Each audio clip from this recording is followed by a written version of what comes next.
Admiral Jake Morrison stood in the command center of the Earth Defense Station, watching the holographic display show red dots spreading across the galaxy like a disease. Each dot meant trouble. Each one meant another world picking sides in a war that should never have started. The coffee in his cup had gone cold hours ago, but Jake barely noticed. He had been watching these displays for 3 days straight, ever since the first reports came in from the neutral zone. The Zephyrian Empire and the Corvan Collective were finally doing what everyone feared they would do. They were going to war. "Sir, we're getting another transmission from the Galactic Council," said Lieutenant Sarah Mitchell from her station. Her voice was tired. Everyone was tired these days. "Let me guess," Jake said without turning around. "Another species declaring for one side or the other?" "Yes, sir. The Telleran Republic just announced they're joining the Zephyrians. That makes it 12 species on their side, 14 for the Corvans." Jake rubbed his temples. 50 years ago, when Earth first joined the Galactic Confederation, there had been hope. 300 years of peace, different species working together, trading knowledge and resources, building a better future for everyone. Now that future was falling apart. The doors to the command center slid open, and Dr. Lisa Carter walked in. She looked as exhausted as Jake felt. Her usually neat brown hair was messy, and she carried a stack of data tablets that seemed ready to fall from her arms. "Jake, we need to talk," she said. "I've been going through the historical databases from both the Zephyrians and the Corvans. What I found." She paused and looked around at the other officers in the room. "Maybe we should discuss this privately." Jake nodded and led her to his office. The small room overlooked Earth through a large window. The blue and green planet looked so peaceful from here, so safe. Jake wondered how long that would last. "What did you find?" he asked as they sat down. Lisa activated one of her tablets and projected a star map into the air between them. "Both civilizations have fought wars like this before. Big wars, galaxy-spanning wars. That's not news, Lisa. Everyone knows the Zephyrians and Corvans have old conflicts." "No, Jake, you don't understand." Lisa manipulated the projection, showing different time periods. "I'm talking about wars that ended entire civilizations. Look at this." The star map changed, showing empty regions where star systems should have been. Vast areas of space with nothing in them. No stars, no planets, no life. "This is the Andorian sector from 2,000 years ago," Lisa said. "Home to 6 different species, billions of people. Now look at it today." The map shifted to the present. The sector was completely empty. No stars, no light. Just void. "What happened to them?" Jake asked, though he was starting to suspect the answer. "They developed weapons that could destroy stars, weapons that could tear holes in space itself. They used them on each other until there was nothing left to fight over." Jake stared at the empty space on the map. "And you think the Zephyrians and Corvans have weapons like this?" "I know they do." Lisa switched to another display. "The Zephyrians have been working on something called stellar parasites, organisms that attach to stars and drain their energy. They've tested them on uninhabited systems." She showed him footage of a star, slowly, dimming and dying as something dark spread across its surface like an infection. "The Corvans have their own project," Lisa continued. "Void cannons. They fire concentrated bursts of dark energy that don't just destroy matter. They erase it from existence completely." Jake watched a demonstration video where a Corvan ship fired at an asteroid. The rock didn't explode or break apart. It simply stopped being there, leaving behind a perfectly spherical area of nothingness. "How long before they use these weapons on each other?" Jake asked. "Based on their military buildup patterns and historical precedents, I'd say weeks, maybe days." Jake stood up and walked to the window. Earth looked so small and fragile against the backdrop of space. "What happens if they do use them?" "Chain reaction," Lisa said simply. "Dead stars destabilize local space. Void bubbles keep expanding. Within 100 years, maybe less, the entire galaxy becomes uninhabitable." The comm system in Jake's office chirped. "Admiral Morrison, please report to the communications center immediately." Jake and Lisa hurried to the communications center, where they found Ambassador Helen Brooks waiting for them. She was Earth's top diplomat, a small woman with gray hair and sharp eyes that missed nothing. "We just received ultimatums from both sides," Helen said without preamble. "The Zephyrians want us to join their glorious crusade against Corvan tyranny. The Corvans want us to help them eliminate the Zephyrian threat to galactic stability." "What's our response?" Jake asked.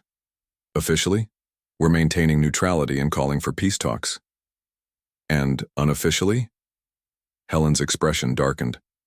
"Both sides have given us 72 hours to decide. After that, they'll consider us enemies." Jake looked at the star charts displayed around the room. Red zones marked areas where fighting had already begun. The war was spreading faster than anyone had predicted. Captain Tony Garcia entered the communications center, his uniform showing signs of a hurried journey from his ship. "Admiral, the Valiant is ready for deployment. What are our orders?" Jake studied the tactical displays.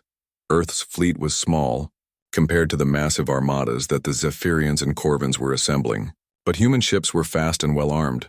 More importantly, human crews were creative and adaptable in ways that other species sometimes weren't. "We need more information," Jake decided. "Tony, take a small task force to the neutral zone. Stay hidden and observe. I want to know exactly what kinds of weapons both sides are deploying." "Yes, sir." After Tony left, Jake turned to Lisa. "How sure are you about these chain reactions?" "Completely sure. The mathematics are clear. If they use stellar parasites and void cannons on a large scale, the damage will spread beyond their control." "Have you tried explaining this to the Galactic Council?" Helen laughed bitterly. "The Galactic Council dissolved 3 hours ago. The Zephyrian and Corvan representatives walked out after accusing each other of war crimes. Everyone else is too scared to stay neutral." Jake felt a cold weight settle in his stomach. The careful balance of power that had kept the galaxy peaceful for centuries was gone. Now there were only two sides, and both sides had weapons that could destroy everything. "We need to contact moderate voices on both sides," he said. "There have to be some Zephyrians and Corvans who understand the danger." "I've been trying," Helen said. "But war fever is spreading through both civilizations. They're not listening to reason. They're only listening to their military leaders who promise quick victory." The communication center's main display suddenly lit up with an incoming priority message. The image that appeared showed a Zephyrian military commander, his scaled face marked with traditional war paint. "People of Earth," the commander said, "you have 48 hours to join the righteous cause of the Zephyrian Empire. Those who stand with us will share in the glory of victory. Those who oppose us will burn with our enemies." The message ended abruptly. Almost immediately, another message arrived from a Corvan admiral. "Humans of Earth, the Corvan Collective offers you a chance to be on the winning side of history. Help us eliminate the Zephyrian threat, and your species will be rewarded. Refuse, and you will be treated as accomplices to their crimes." Jake looked around the room at his officers and advisors. These people trusted him to make decisions that would determine humanity's future, but every choice seemed to lead to disaster. "Sir," Lieutenant Mitchell said quietly, "long-range sensors are detecting massive energy signatures from both fleets. It looks like they're charging their most powerful weapons." Jake nodded grimly. The war was about to begin in earnest, and when it did, the galaxy would never be the same. General Pete Collins walked into the war room beneath the Pentagon, his boots echoing on the metal floor. The room was packed with Earth's top military leaders, all staring at screens showing the disaster unfolding across the galaxy. Red alerts flashed everywhere. Battle reports came in every few minutes, each one worse than the last. "What's the latest?" Pete asked as he took his seat at the head of the long table. Secretary of Defense Maria Santos looked up from her tablet. Her face was pale. "The Zephyrians just hit the Corvan mining colony at Proxima 7. They used something new. The entire planet is gone." "Gone how?" "Just gone. No debris, no radiation, like it never existed." Dr. Ben Parker, Earth's top weapons scientist, pulled up a holographic display. "We think they used a stellar parasite. It consumed the planet's core, then collapsed the whole thing into dark matter." Pete felt sick. He had been a soldier for 30 years, but this was beyond anything he had ever seen. "How many people?" 2 million Corvans," Maria said quietly, plus about 50,000 from other species who were working there. The room fell silent. Everyone knew this was just the beginning. Commander Amy Foster entered the room, still wearing her stealth suit from her latest mission. She was Earth's best spy, able to get in and out of places that other humans couldn't even find. "Report," Pete said. Amy activated her wrist computer and projected images into the air. "I managed to get close to both fleets. What I saw..." She paused, choosing her words carefully. "We're all in trouble." The first image showed a massive Zephyrian ship, its hull covered in pulsing organic growths. "They're not just carrying stellar parasites," Amy explained. "They're breeding them. Each ship has millions of these things, and they're getting bigger and hungrier." The next image showed a Corvin vessel that seemed to bend space around itself. The Corvins have finished their void cannons. But they're not just weapons anymore. They're building void generators, machines that can create expanding bubbles of nothingness. Dr. Parker studied the images with growing alarm. "Amy, did you get any data on the void generators?" "I did." Amy transferred files to the main computer. "Ben, you need to see this." Ben worked quickly, running calculations on the data Amy had gathered. His face went white as the numbers appeared on the screen. "What is it?" Pete asked. "The void bubbles don't stop," Ben said. "Once they start expanding, they keep going. Forever. And they're planning to fire dozens of them." Maria leaned forward. "How long before they use these weapons?" Amy checked her intelligence reports. "Both sides are mobilizing their superweapons now. The Zephyrians want to release stellar parasites in Corvin space within the week. The Corvins are targeting Zephyrian star systems with void cannons." Pete stood up and walked to the large screen showing the galaxy. Red zones marked areas where fighting had already started. But soon, those zones would be empty space. "Run the simulation," he ordered. The computer began calculating what would happen when both sides used their ultimate weapons. The galaxy map changed, showing the spread of destruction over time. Stellar parasites killed stars one by one, creating dead zones that destabilized nearby systems. Void bubbles expanded outward, consuming everything in their path. Within 50 years, half the galaxy was dark or empty. Within 100 years, there was almost nothing left. "Jesus," Maria whispered. "They're going to kill everyone." Pete turned back to his team.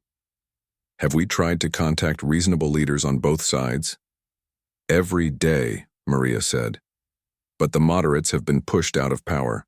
Both governments are controlled by military hardliners now. They think they can win quickly before the weapons cause too much damage." Amy pulled up intercepts of enemy communications. "It's worse than that. Both sides think the other is bluffing about having these superweapons. They're planning massive first strikes to end the war fast." Ben ran more calculations. "If they both fire at the same time, the chain reaction will start immediately. We won't have years to stop it. We'll have months." The room fell quiet as everyone absorbed this information. Earth had always been the newcomer in galactic politics. Other species saw humans as aggressive but useful allies. Now humanity was the only group that understood what was really happening. Pete made a decision that would change everything. "We're going to stop them." "Sir?" Maria asked. "How can we stop two galactic superpowers?" "By showing them what their weapons will really do. By making them understand that there won't be any winners in this war." He turned to Amy. "I need you to gather more intelligence. Find out exactly when and where they plan to use their superweapons." "Already on it," Amy said. "I have teams ready to infiltrate both command centers." Pete looked at Ben. "Can we build demonstrations of what these weapons will do? Something to show both sides the real consequences?" Ben nodded slowly. "We can create small-scale versions, show them how the chain reactions work. But Pete, they'll need to see it to believe it." "Then we'll show them." Pete turned to Maria. "I want every Earth ship ready for deployment. We're going to deliver a message that both sides can't ignore." Maria frowned. "What kind of message?" "The truth. That this war ends everything." Over the next 3 days, Earth's military worked around the clock. Amy's teams gathered intelligence from deep inside enemy territory. Ben's scientists built demonstration models of the superweapons. Pete and Maria planned the most ambitious diplomatic mission in human history. Captain Tony Garcia returned from his reconnaissance mission with even more disturbing news. Admiral Morrison was right to be worried, he reported. Both fleets are bigger than we thought. The Zephyrians have over 1,000 ships carrying stellar parasites. The Corvins have 500 ships with void generators. Amy added her findings. They're going to attack simultaneously in 72 hours. The Zephyrians will hit 12 Corvin star systems at once. The Corvins will target 15 Zephyrian systems. Ben finished his calculations and looked sick. If they both fire at the same time, the chain reaction will consume the entire galactic core within 6 months. The outer rim will last maybe 2 years. Pete studied the tactical displays. Earth's fleet was tiny compared to what the Zephyrians and Corvins had assembled, but human ships were fast and well designed. More importantly, human crews were trained to think creatively under pressure. We can't fight them, he decided, but we can get their attention. He outlined his plan to the assembled officers. Earth would launch a massive communication campaign, broadcasting warnings to every inhabited system in the galaxy. But words alone wouldn't be enough. They would need to demonstrate the dangers physically. We're going to intercept their weapons, Pete announced. Stop them from firing long enough to show them what those weapons really do. Maria looked skeptical. Pete, that's suicide. We can't fight both sides at once. We're not fighting them, Pete said. We're saving them, even if they don't want to be saved. Amy pulled up intelligence reports from both sides. They're already calling us traitors. Both the Zephyrians and Corvins think we're secretly helping their enemies. Let them think that, Pete said. When they see what we're really doing, they'll understand. Ben activated his demonstration models, showing the room what stellar parasites and void generators could do on a small scale. Even the tiny versions were terrifying. The stellar parasite consumed a chunk of metal like it was candy. The void generator made a perfect sphere of nothingness that gave everyone chills just to look at. These are the weapons they're planning to use, Ben explained. Millions of times more powerful than these models. Once they start using them, the destruction will spread beyond anyone's control. Pete looked around the room at Earth's top military leaders. These people had dedicated their lives to protecting humanity. Now they were being asked to risk everything to protect species that saw them as enemies. I know what I'm asking, Pete said. But if we don't try to stop this, there won't be anyone left to protect. The vote was unanimous. Earth would intervene in the Galactic War, not to help either side win, but to prevent both sides from destroying everything. Admiral Jake Morrison received his orders within the hour. Earth's entire fleet would deploy to stop the most destructive weapons in galactic history from being used. It was the most dangerous mission humanity had ever attempted, and they had less than 3 days to save the galaxy. Captain Rick Thompson gripped the controls of his courier ship as it raced through hyperspace toward the Zephyrian fleet. Behind him, dozens of other Earth ships spread out across the galaxy, each carrying the same urgent message. The fastest ships humanity had ever built were now racing against time itself, broadcasting on all frequencies, announced Lieutenant Sarah Mitchell from the communication station. Her voice was steady, but Rick could see the tension in her shoulders. The message began transmitting across every communication channel in the galaxy. It was simple and direct, recorded by Earth's top scientists and military leaders. No fancy diplomatic language, no political games, just the truth. This is Earth calling all civilizations. Your war will destroy everything, not just your enemies. Everything. Every star. Every planet. Every living being in the galaxy. This war ends everything. The message included detailed scientific data showing exactly what would happen when stellar parasites and void cannons were used together. Computer simulations played out the chain reaction that would consume the galaxy. Evidence from ancient civilizations that had made the same mistakes. Rick watched his instruments as the message reached its first targets. The response was immediate and angry. Human vessel, cease your propaganda broadcasts immediately, came a harsh voice over the radio. It was a Zephyrian commander. You are interfering with military operations, another voice cut in, this one from a Corvin ship. Earth courier, your lies will not save your Zephyrian allies. Surrender now or be destroyed. Rick smiled grimly. Both sides thought Earth was helping their enemies. That meant the message was reaching everyone. Keep broadcasting, he told Sarah. They need to hear this. Back on Earth, Dr. Kevin Adams worked frantically in his laboratory. As humanity's expert on galactic history, he had spent years studying the rise and fall of ancient civilizations. Now he was racing to compile evidence that might save everyone. I found another one, he called out to his assistant. The holographic display showed a star chart from 5,000 years ago. The hegemony of worlds. They had an empire that spanned half the galaxy. The display shifted to show the same region in the present day. It was completely empty. No stars, no planets, no trace that billions of beings had once lived there. What happened to them? Same thing that's about to happen now, Kevin said. They developed weapons that could kill stars and tear holes in space, used them on each other until there was nothing left. He added the hegemony's data to the message being broadcast across the galaxy. Maybe if the Zephyrians and Corvins saw how many civilizations had destroyed themselves with similar weapons, they would understand. Commander, Julie Watson led Earth's peacekeeping forces toward the first crisis point. Intelligence reports showed that a Zephyrian bioship was preparing to release stellar parasites in the Corvin system of Delta Prime. 3 billion Corvins lived there, along with settlers from a dozen other species. Target the bioship's parasite chambers, Julie ordered her squadron. Disable them, but don't destroy the ship. We're not here to kill anyone. The human ships moved fast, using their superior speed and maneuverability to get close to the massive Zephyrian vessel. Precision strikes with disabled weapons took out the parasite launching systems without harming the crew. The Zephyrian commander was furious.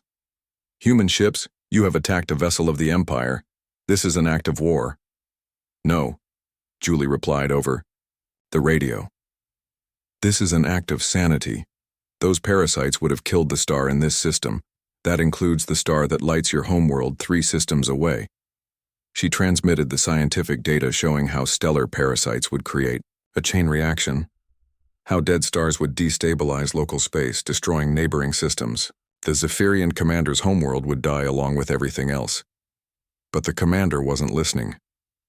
You will pay for this treachery, he snarled, and ordered his escort ships to attack the humans. Similar scenes played out across the galaxy. Earth ships intercepted void cannons before they could fire, disabled stellar parasite carriers, and blocked attacks that would trigger the chain reaction. Every time, both sides accused humanity of being traitors and terrorists. Admiral Jake Morrison watched the reports coming in from across the galaxy. His ships were outnumbered 1,000 to 1, but they were making a difference. Dozens of superweapon attacks had been prevented. The chain reaction hadn't started yet, but the cost was growing. 3 Earth ships had been destroyed by Zephyrian forces. 2 more were missing after engaging Corvin void generators, and both sides were now hunting human vessels with increasing fury. Sir, reported Lieutenant Mitchell, we're getting responses to our broadcasts. Jake hoped for good news, but Mitchell's expression told him otherwise. Both the Zephyrian High Council and the Corvin Collective have issued statements. They're calling us enemies of galactic order and terrorists who seek to preserve the status quo through fear. Jake rubbed his temples. What about the other species? Anyone listening to reason? Some are, Mitchell said. The Altarian Republic sent a message saying they're withdrawing from the war. The Vegan Trade Union is calling for peace talks, but most are too scared to break with their chosen sides. The main display lit up with an incoming priority transmission. The image showed the Zephyrian Emperor himself, his ancient scaled face marked with ritual scars. People of the galaxy, the Emperor declared, do not be deceived by human lies. They seek to preserve their neutrality by frightening you with false science. The Empire's weapons are precise and controlled. We will eliminate the Corvin threat without harming innocent worlds. The transmission ended, immediately replaced by one from the Corvin Supreme Chancellor. Citizens of free worlds, the Chancellor announced, humanity has revealed its true nature. They are cowards who hide behind propaganda, while brave Corvins fight for galactic liberty. Our void weapons will end this war quickly and cleanly. Jake felt a cold weight in his stomach. Both sides were not only ignoring Earth's warnings, but actively working to discredit them. War fever had consumed rational thought. Dr. Ben Parker's voice crackled over the intercom. "Admiral, you need to see this. We just detected massive energy signatures from both fleets." Jake hurried to the science station where Ben was analyzing sensor data from across the galaxy. "They're charging their superweapons," Ben said. "All of them. The Zephyrians are preparing to release stellar parasites in 50 different systems simultaneously. The Corvins are targeting 100 Zephyrian worlds with void cannons." "When?" 6 hours, maybe less. Jake stared at the tactical display showing the positions of both fleets. Red indicators marked the locations where superweapons were being prepared. There were too many to stop.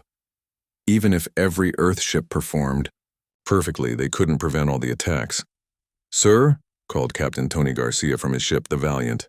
"We just intercepted Corvin communications. They're accelerating their timeline. They think the Zephyrians are about to attack first." Another report came in from Commander Amy Foster. "Zephyrian military traffic shows the same thing. They think the Corvins are preparing a surprise attack. Both sides are moving up their plans." Jake realized with horror that Earth's intervention was making things worse. By trying to stop individual attacks, humanity had convinced both sides that their enemies were about to launch a massive first strike. Fear was driving them to attack sooner rather than later.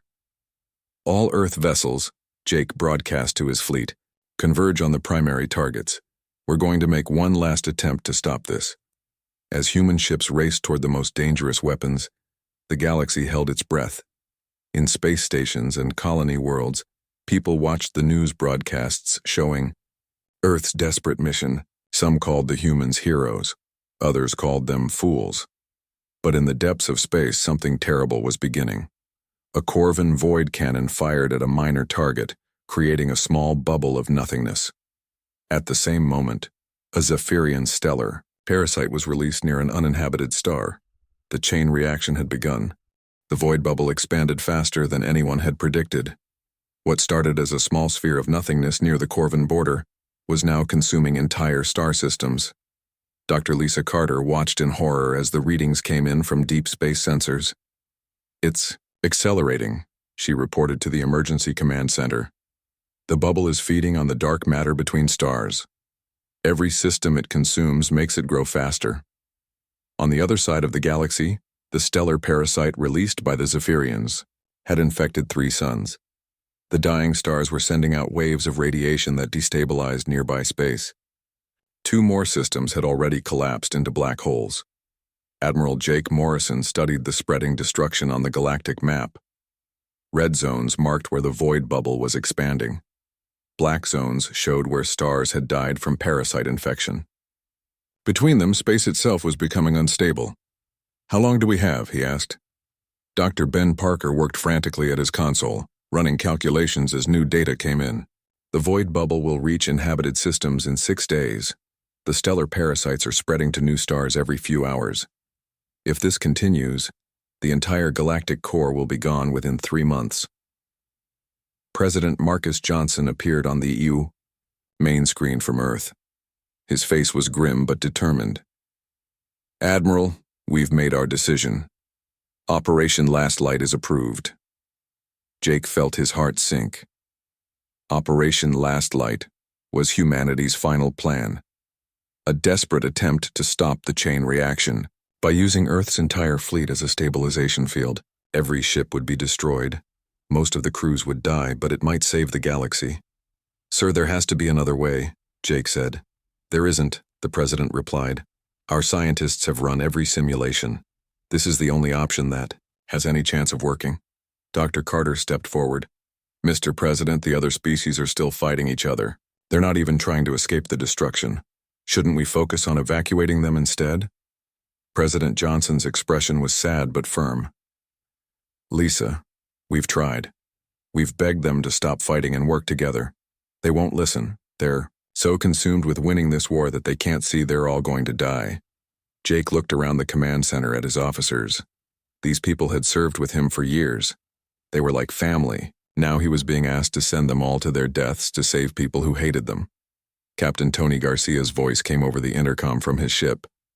"Admiral, The Valiant is ready. My crew has volunteered for the mission. More reports came, and from across the human fleet. Ship after ship confirmed they were ready to sacrifice themselves for the galaxy. Thousands of men and women who would never see Earth again. Commander Amy Foster appeared on screen from her stealth ship. Jake, I've been monitoring both fleets. They're still fighting each other even as the destruction spreads toward them. A Corvan fleet just engaged Zephyrian ships less than 50 light-years from the void bubble. They can't see past their hatred, Jake said quietly. Even now, with death approaching, all they can think about is destroying each other. Dr. Ben Parker looked up from his calculations. Admiral, we need to position the fleet precisely. The stabilization field will only work if we can create a perfect geometric pattern around both the void bubble and the parasite infection. Jake studied the tactical display. The mission would require his ships to fly directly into the expanding destruction. They would use modified void generators and controlled stellar parasites to create an energy field that could stop the chain reaction. But generating that field would consume the ships themselves. How many vessels do we need? Jake asked. All of them, Ben said simply. Every ship in the human fleet. And even then, we'll need perfect timing and coordination. Jake opened a channel to the entire Earth Defense Force. Hundreds of ships spread across the galaxy received his transmission. Captains and crews who had sworn to protect humanity now faced their final mission. This is Admiral Morrison, he began. You all know what we're facing. The galaxy is dying and we're the only ones who can stop it. What I'm asking you to do, there's no glory in it. No parades when we get home. Most of us won't be going home at all. He paused, looking at the faces of his bridge crew. Young men and women who had joined the fleet to explore the stars, not to die saving people who saw them as enemies. But if we don't do this, there won't be a home to go back to. Earth will die along with everything else. Your families, your children, everyone you've ever cared about. This is our chance to make sure they have a future. The responses came back. Quickly.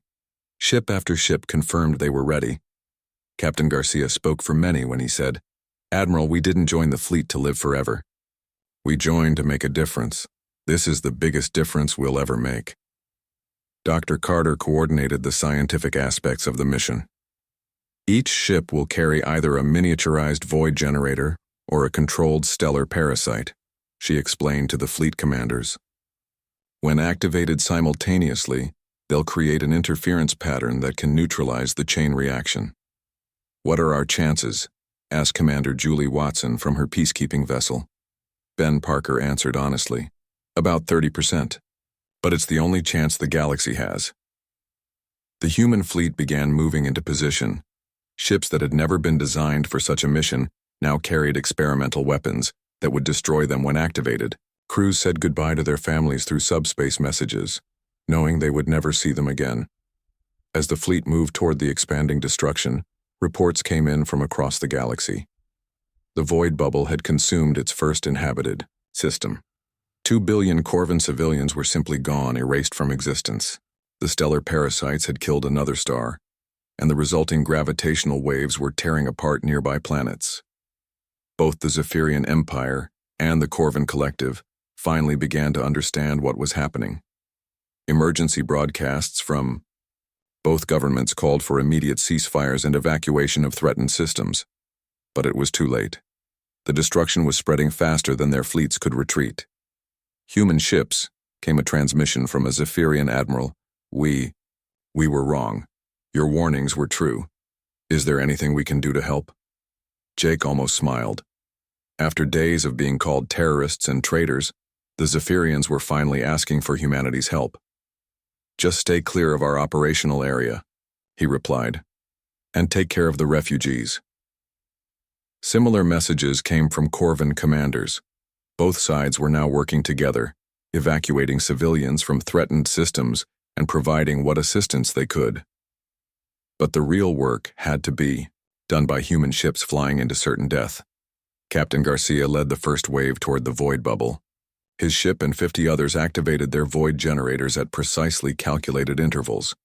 The small spheres of nothingness they created began interfering with the main bubble, slowing its expansion. "It's working," reported Dr. Carter from the command ship. The bubble's growth rate is decreasing, but the cost was terrible. Garcia's ship was consumed by its own void generator, along with its entire crew. 50 more ships disappeared in flashes of light as their weapons overloaded. Admiral Morrison led the second wave toward the stellar parasite infection. 100 ships released controlled parasites that attacked the wild ones, neutralizing them, but destroying themselves in the process. One by one, Earth's ships gave their lives to save the galaxy. The stabilization field grew stronger with each sacrifice, pushing back against the expanding destruction. Jake watched his fleet disappear on the tactical display. Good people dying to save strangers who had tried to kill them just hours before. It was the most human thing he had ever seen. The chain reaction stopped just as the last human ship activated its weapon. The void bubble collapsed into itself and disappeared. The stellar parasites died out, leaving dead stars but preventing further spread. The galaxy was saved, but humanity's fleet was gone. Years later, children of all species learned about the human warning in their schools. How Earth had tried to prevent the war, and how humans had sacrificed everything to save everyone else when their warnings were ignored. The new Galactic Council was founded on a simple principle, carved into the walls of every government building. This war ends everything. And at every important decision, there was always a human voice asking the most important question of all. What happens next? Jake Morrison survived, one of the few who made it back to Earth. He lived to see a galaxy that finally understood the value of thinking beyond victory and defeat. A galaxy that learned to listen to the voice of wisdom, even when it came from the smallest and newest species among the stars.